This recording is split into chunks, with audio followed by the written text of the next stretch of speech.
God's will is not only about destination, but also about the purity of our character. Madalas kasi iniisip natin yung kalooban ni Lord sa akin is kapag naging pulis na ako, naging doktor na ako, naging abogado na ako, nagkaroon na ako ng negosyo, apunta na ako sa abroad. Minsan iniisip kasi natin yung will ni Lord sa atin is something about yung destination. Pero ang goal po sa atin ng Lord, mabago din kung anong klaseng tao tayo. Kaya dito natin maintindihan na hindi lang kalooban ng Diyos na bigyan ka ng future, kalooban din ng Lord na baguhin ka from inside out.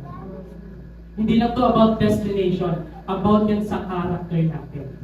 Kaya tingnan niyo po, sabi pa dito, hindi po kalooban ng Diyos na meron tayong successful na buhay, meron tayong marangyang buhay, pero meron tayong immoral na pamumuhay. Hindi po yan kalooban ng Diyos. Kaya tingnan niyo po, sabi ni Pastor Peter, napakaganda. Sabi niya, God is more concerned about our being more than our doing. Hindi lang concerned si Lord na bigyan ka niya ng plano sa mga bagay na kailangan mong gawin.